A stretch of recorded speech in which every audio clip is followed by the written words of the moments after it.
guys, and welcome back to my channel. So if you're new around here, my name is Sophie. I make videos on cleaning, budgeting, organising and general lifestyle. And today's video is a little bit different, and it's the hard truths of motherhood. I just want to start with saying on this video that motherhood is extremely rewarding. But I just want to share some home truths that I know a lot of mothers will relate to, and I kind of want to make this video so people don't feel alone, and just sharing some of the struggles I have with motherhood. But I just want to go back by saying it's genuinely the best thing that's ever happened to me. I don't want to put a negative spin or a downer on being a mum at all, but I just wanted to share some hard truths about being a mum, and that I can have a chat with other mums about it, and just like I said, so they're not feeling alone, and for me to make this video so I can chat to other mums as well. So my little boy is going to be 3 in September, so we're on the run up to his birthday. We've got about 3.5 months to go, and I am finding this age extremely difficult, probably the hardest age yet. It's the most rewarding age, I believe, up to now, but just so much goes into being a mum when he's this age, and it's just the juggle, the balance, the juggle, the tantrums, the sleep. There's a lot that goes off, and I just want to talk about it and be honest and raw about it. So I've made a bit of a list down here that I'm going to probably keep looking down at, and yes, please comment down below if you feel the same, or if you want to have a chat, because my DMs are always open on the comment section down on YouTube, but also on Instagram. If you want to chat to me privately, I will reply to every single person who sends me a message, so I'm always open and here for a chat. So yeah, let's get straight into the video. Anyway, I feel like I'm being quite nervous about this video. I don't want anyone to be horrible to me, but also you know what I'm like. If you've watched me, I'm very raw, I'm honest, and I don't share anything I don't believe in. So yes, like I said, I want to make this video to be honest and helpful to other mums or dads out there. So we're going to get straight into the video, guys. So that is number one, and that is being constantly tired. I don't know if you can tell, I've put a tiny bit of concealer on today, so I might look a bit more alive, but I am exhausted probably 90% of the time. I think this age is harder than the newborn stage, and I know that I will be in the minority here, but Otis actually was an incredible newborn baby. He slept really, really well. In fact, I remember having a meeting with the health visitor, and they used to tell us to wake him up to be fed, but he just used to sleep, and he slept through from 8 weeks old. So I know I had a really, really good time in the newborn stage. Anyway, I will go on a little bit about sleep, but Otis doesn't sleep through the night, really. It's very rare he sleeps through the night, and he is 2.5, nearly 3. So if you're a mum of this age, and your child doesn't sleep through the night, then you're not alone. We'll go more onto sleep, but I am going to be a bit vague with this, because I've actually shared some stuff about Otis's sleeping before on Instagram and had horrible messages. I'm not gonna lie. I'm actually okay with those sort of trolls, but I just delete it and forget about it. I'm not the sort of one to comment and get into an argument, because that is just not me at all.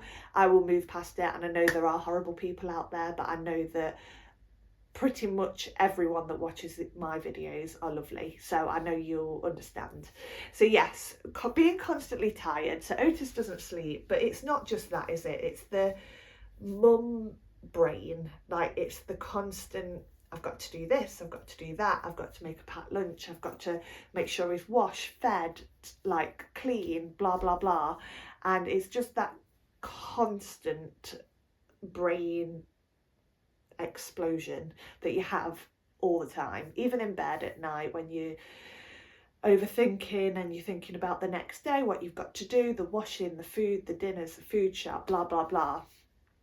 So yeah, it's that makes you tired, I believe. I mean, if your child sleeps through the night, I'm really happy, like, good for you. And I hope you're not feeling as tired as me. But yeah, like I said, Otis doesn't sleep, but we're quite lucky. Me and Liam have very relaxed jobs. We work a lot from home. I have like loads of different jobs, so I haven't got like a 9 to 5 job. So we can sort of work around our tiredness. Me and Liam are amazing in a team as well. We'll tag team it, be like, right, you go for a nap, or you go for a nap, have a bit of time out. So we are really good at that. But that aside, I'm still shattered, and so is Liam all the time. But it's so worth it, and I'm probably going to end every point here saying it's so worth it, because it honestly is. I couldn't even imagine my life without a child now, and it's genuinely the best thing that's happened to me ever in my whole entire life. And I'll do anything. I'll be more tired if it means I have Otis. So yes, the constant tiredness is my first point. Okay, and the next one, which I don't believe this has happened to me. It might have in the first stages of being a mum, but loss of identity. And I know a lot of people do struggle with this. You sort of become a mum and then you are a mum and that's it for the rest of your life. I've really, really, really tried hard not to do this to myself. I'm still really social with my friends, and we were from the beginning when Otis was born. We saw our friends all the time and family, and just make sure that we still were doing things.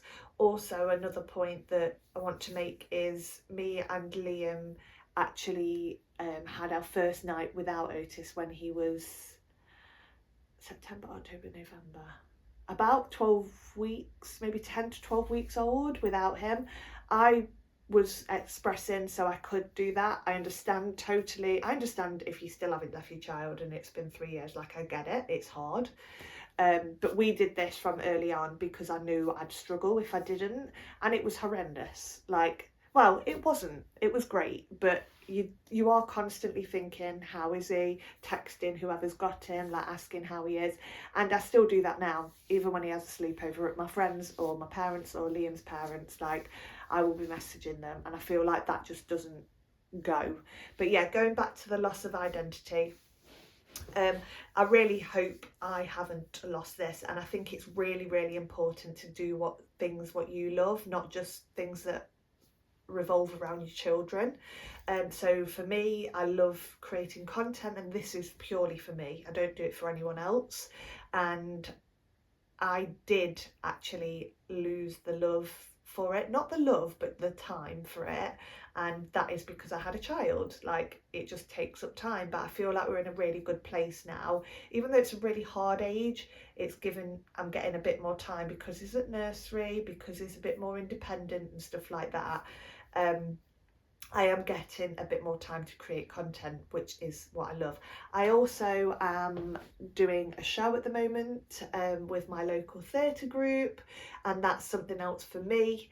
And I think it's just really, really important. So if you're really struggling with the fact that you might have lost your identity since becoming a parent, find something you love, whether that's reading, going for a run, just watching films. Like, make sure you put some time into yourself, if that makes sense, because I know that this can happen, and it is a struggle, and you'll get there. So I feel like at the beginning I lost it because I didn't have any time at all, but I'm getting that back now, and it's just lovely. So yes, that's my next point. Okay, and number 3, which again, similar to the last one, but that is being isolated. So I haven't struggled with this, but I know some people have, and that is just being isolated from your friends. So for instance, your friends might not have children, and that's quite isolating. In fact, the time I felt isolated, and that was to do with no one at all, it was purely me, and that was when I was pregnant in the early stages. Now, I think a lot of people will feel like this, because you're in that horrible stage where it's the beginning of your pregnancy, you don't want to share it with many people, and you're worrying, the constant worrying. I've definitely made a video on this before, like in my pregnancy or postpartum videos, so you might have to scroll back if you're interested. But those first few weeks when I was pregnant were horrendous. Like, I felt so lonely, and also we were like coming out of COVID, and it was still like we couldn't see each other inside and stuff like that. So I had to tell my parents like on their doorstep that I was pregnant, and that was horrible. Like, you know, when I see videos now of like people having these grand like reveals and stuff, I mean, it's, you know what, to look back on, it's fun, isn't it? It's funny. And like, I'll share that video one day, but we literally, I wrapped a late Christmas present up and handed it to my parents, and they opened it. It was my pregnancy test. And I think we probably hugged, but we weren't meant to, but you know, it is what it is. So yes, I was very isolated in the pregnancy phase of motherhood, but I feel like I've really tried to not feel like that. And Liam's incredible. He will never make me feel rubbish or isolated or anything. And if he knows I'm wanting some time out or time with friends, he'll just be like, go. Like I said, we're a team, and I think that's honestly one of the most important things when you have a child, to be a team with whoever helps you. And if you don't have help, I absolutely take my hat off to you, because I honestly think you're a super person, because I couldn't do it. So yes, big love heart for you. That's such a my age thing, isn't it? This is like, I'm going off track here, but you know how people do, what is it, this nowadays? And then apparently the new one is this. Little love heart.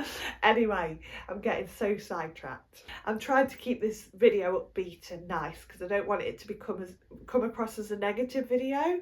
So yes, I hope you're finding it as a bit funny.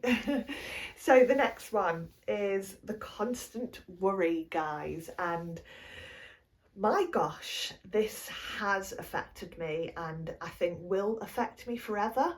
But I am constantly worrying about Otis. Before I had Otis, I was constantly worrying about myself, and I still worry about myself, but I've just got Otis in the mix now as well. So whether that's sleep, food is a massive worry for me, because Otis isn't like an incredible eater, and especially when he's poorly and he eats nothing, like that's just a massive worry for me. And when he's poorly, I'm not, honestly, when Otis is poorly, my anxiety, my heart, I can feel my heart racing now, but it goes through the roof, and I can't manage it. Like, I'm awful. And Liam knows how I get, and he's brilliant with me, but sometimes I just want to be like, come on, Soph, snap out of it. He's fine. Like, we obviously do everything we know and we can when he's poorly, and we'll try and figure out what it is and go to the doctors if we need to. And luckily, I mean, he's got a runny nose constantly. He's had one for the last 5 months. But when he's like really poorly, like he's had tonsillitis before, he just had conjunctivitis. Not loads, nothing like major, but it's just horrible. Do you know what the worst thing is? Sick. Can't deal with it. And I'm going to stop talking about it, because I'll be sick. I can't deal with it. So yes, the constant worry, guys, is just not, it's just a struggle. And I just think it's one of them things that you just have to adapt to and get used to, because it just won't change. I think when they're teenagers, you worry about certain things at school and stuff like that, and when they get older, meeting the right people, blah blah blah. So yeah, it's just a worry. It's a constant worry, guys, but here we are. Okay, and number 5, and this has been hard, but getting no breaks. We're very lucky. We get a lot of help from family and friends. But do you know that mundane week where it's just day in, day out of being a mum, doing your job, cooking, cleaning, blah, blah, blah. You get no breaks. Like, we're lucky that Otis goes to bed early, so we get a bit of time in the evening.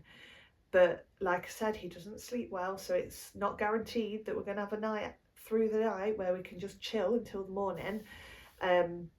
It's just that no breaks. And also Otis at the stage now where he's just clingy, and clinging to me. Like if I go in the kitchen, he will follow me. If I go upstairs for a wee, he'll follow me. And just having, I just want 5 minutes to scroll on my phone, and I just don't get it. So we do, you have to try and make it work. And Otis will watch TV, he will go on his iPad. I'm not going to be this mum that's like no screen time, because that's absolutely not realistic for us. And we obviously try and limit it as much as we can, but some days, I'm not going to lie, we'll have a screen day and we'll watch films all day, or marbles at the moment, marble runs, or Halloween, obsessed with Halloween. We're in May, but it is what it is. Anything to make your day easier, guys. But I'm not saying I do that every day, because we don't, but some days you need it. So yeah, no breaks is a hard one. Okay, and my next one is judgment and criticism. So I've been lucky that I haven't had to deal with a lot of this. Like I said, I've mentioned sleep before on my Instagram and had quite a lot of messages. I don't know what was wrong with people that day, but I'm not going to go into it, but some of the messages were hurtful. So that's really hard. And I think not judgment or criticism, but just like comparing your child to others. And I think this is natural for a mother. And I've got friends that have got children pretty much the same age as Otis, and you do compare them, and without realising, like the mums with the children that have got kids same age as Otis are not judgy, or they're not comparing either, but it's just a natural thing. Like you're like, oh, what did they have to eat, or blah blah blah, did they sleep through the night? Yeah, they did. And then you're like, oh, I'm being a bad mum guilt, blah blah blah. But it's nothing to do with other people, it's yourself, and you constantly comparing. And I don't know, let me know if like you've got children older, but is this a thing that just happens and carries on? Because it's not great, but again, you sort of have to cope with it and realise that you are doing the right thing, you are the best mum for your children, and if you care, you're doing the best. Do you know what I mean? So the judgment and criticism, I haven't really come across loads of it, but it does happen, and there are nasty people out there. So if you want to talk to me, I'm here, because it's not nice. So yes, they're my 6 struggles, and I know I could probably go on about this all day, but like I said, I don't want to make it into a negative video. But I put like a little question box on Instagram and said like, what are other people's struggles? So I'm just going to list a few now. So people have said like chores, so I'm guessing that means constant chores, like there's always something to do. Like this morning it's like 9:30 and I've already done breakfast, like made the beds, done 2 wash loads, made breakfast, like constant. Do you know what I mean? I actually thrive and enjoy routine and cleaning anyway, so I'm okay with that. But some days I can't be bothered, and you just want to sit on the sofa and do nothing, but you can't. You could leave it, but it just makes me feel worse, so I tend to just get on with it. But yeah, I think that's what that person meant by chores, is having chores all the time. I think we've touched on this, but someone else says having time for yourself, and like I said, find that thing you enjoy and schedule it in. Speak to your partner, or I'll babysit. I'll come and babysit so you get some time, guys. I think it's really important to put yourself first sometimes and just be you. Be the person that you are before kids. And another one we've touched a little bit, but mum guilt, I'm not going to go into that. That's like constant mum guilt. Like I feel guilty that I'm creating content because I'm not spending time with Otis. Like, you need to get over it. Mum guilt's horrible, but it will always be there. The eating, like what your children eats, is a really, really hard one. And weaning, I could go on about that all day. I'm not going to, but oh my gosh, that was horrendous. I never want to do that again. I mean, if we have another child, we're going to have to, but weaning was awful. And going on to like the milestones and stuff, potty training. We're like at the beginning of our potty training journey, and I already want it out of the way. Otis was doing incredible 2 weeks ago, and then he can't be bothered again. So I just don't think he's quite ready, and I will push it more, but I'm not. Who's in the race? Do you know what I mean? I'm not in a race. As long as he's not weighing on in his nappy when he starts school, but we've got 2.5 years nearly yet. So anyway, so yeah, just the milestones, the eating, do you know what I mean? Those big steps in a child's life, they're just hard. The tantrums, and we are well and truly into the tantrums, guys. I don't know if you saw a reel I shared on Instagram a few days ago. Otis just lost it in B&Q, laid down on the floor, had a meltdown, kicked his Crocs off, honestly in the middle of the aisle. But who's not been there? Do you know what I mean? Like, they're developing. It's good for them to have these tantrums and these emotions. It's just not nice in the time, at the time. Do you know what I mean? So yeah, tantrums. But again, I could go on about that a whole nother video. The overwhelm, that's all I've got to say about that. Just being overwhelmed all the time, constant jobs, things in your head. We spoke about that at the beginning of the video, but yeah, overwhelm is overwhelming. And then the exhaustion and sleep. So again, we spoke about this, but the sleep. So yeah, Otis doesn't sleep very well, guys. He wakes up in the night and he wants a cuddle, and that's okay. We'll do that, and I'm hoping that he'll grow out of it. I mean, he's got to one day, hasn't he? But if you've had a child that's my son's age and didn't sleep through and needed cuddles in the night, please let me know that. Please tell me that your child grew out of it, because I've got hope. I mean, he's a good sleeper, like he sleeps for a long time, but it's just that waking. And I don't know, mum guilt. But here we are. One day he'll surprise us and sleep through the night. I'm not saying he's never slept through the night, he has, but it's more often than not that he doesn't. So yes, here we are. But I'm gonna just read this little thing that I wrote down. And I put, acknowledging these truths can help you validate the experience of many mothers. I want to provide comfort to mothers that could be struggling and remind that you're not alone. So yes, I wrote that little quote when I planned this video. I couldn't remember it, so I had to look down and read it. But I don't want this video to be negative or took in the wrong way at all, but I just want to share these struggles of being a parent and what it's actually like. Maybe I'll make the positive things of motherhood in another video. But yeah, let me know if you struggle or if there's any struggles that I haven't mentioned, and let's talk, guys, because always up for a chat. But I really hope you enjoyed this video and it's made you feel more comfortable, and thank you for watching. Please subscribe if you haven't, and I'll see you very soon for another video. Bye guys.